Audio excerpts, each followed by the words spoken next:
everyone. Thanks for coming back to the BNS channel. My name is Edie. Today I want to talk about Project Broadcast. So November is going to be a Project Broadcast month for me and our team. And so I thought I would come here and share a little bit of those thoughts with you so that you understood why I'm using Project Broadcast, why you should try Project Broadcast. So 2 years ago now, gosh, I think it was 2 years ago, Facebook decided that I wasn't important enough for it. And I kept getting blocked. I don't know if you guys remember me talking about that, but I was getting blocked on Facebook in different ways, whether it's messaging or being able to comment, and then all of a sudden it just blocked me from anything. I could log in, but that was pretty much all I could do. So it's like I had a window into Facebook, but I wasn't allowed in. So that really put a damper on my business because I utilize Facebook as my storefront, as my training space, pretty much, not everything, but pretty much everything. At the time, it was pretty much everything. And so I had to pivot very quickly so that I didn't lose contact with my customers, I didn't lose contact with my team. And so I went searching, and I searched for all kinds of options. So much so that I even went back to like Yahoo Groups. Do you remember that?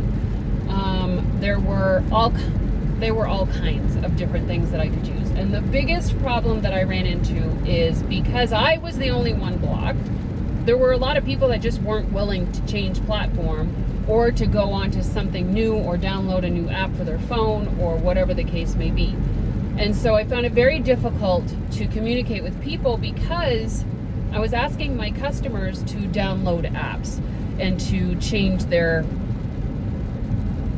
social media platforms. I was asking team members. Team members are a little bit easier because they all wanted to congregate together and communicate, but at the same token, there were still some that were not doing it. And so what happened is I was having to communicate in multiple different ways, like lots of different ways.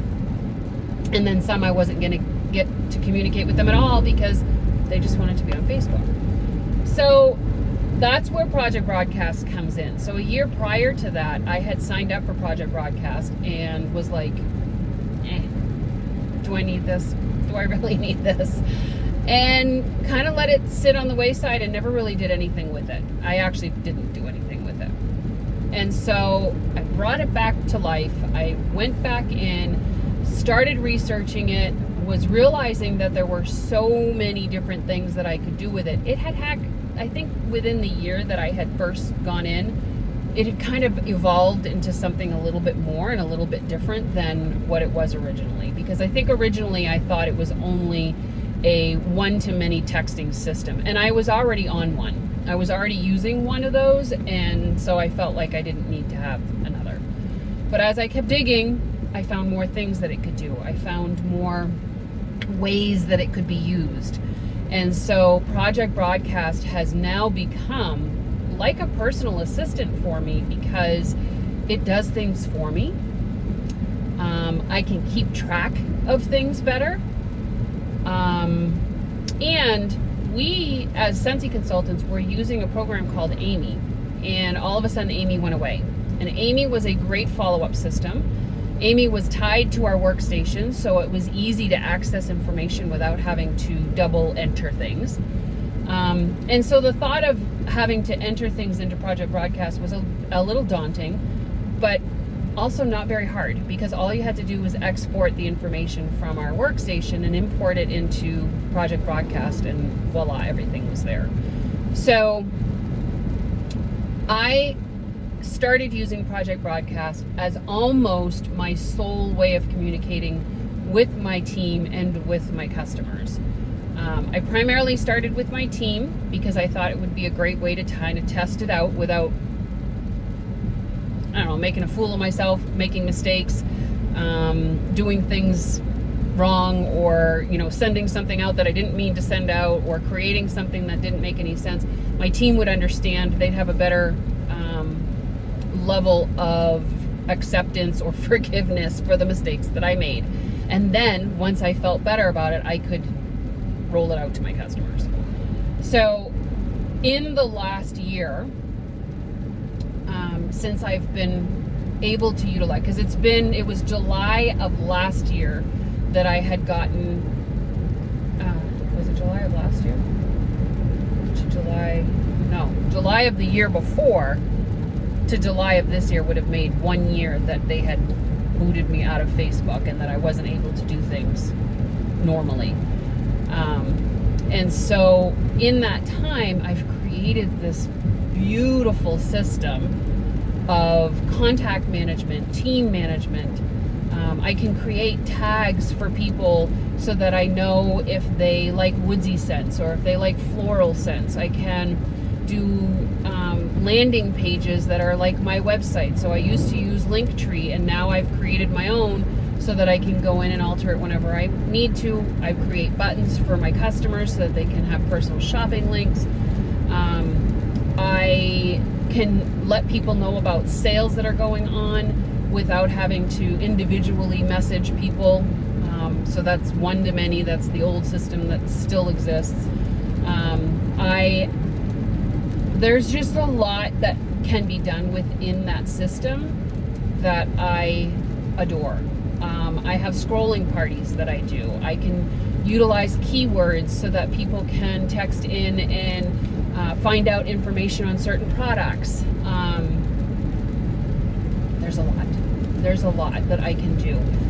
There's automation involved. So I have it set up where I've created messages to go out to new consultants on a daily basis to help them build their business.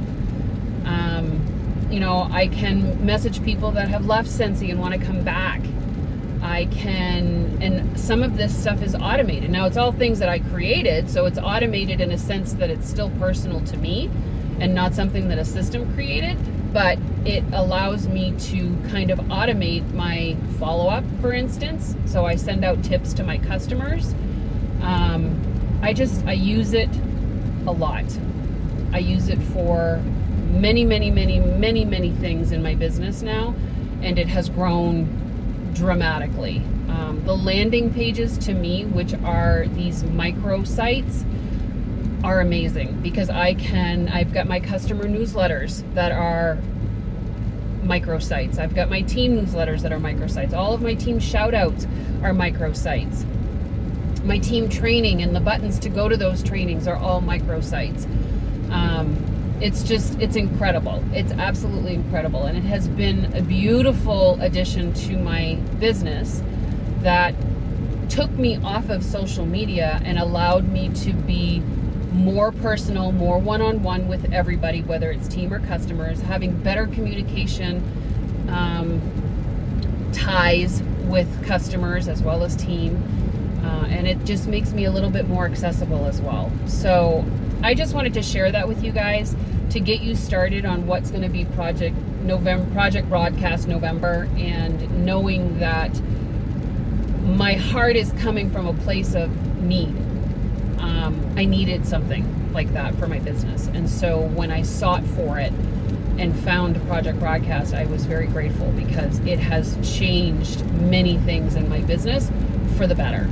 And I can only imagine that as they create more abilities in it and they create more aspects of what that program and app look like and what it can do, that it's just going to help my business grow even more.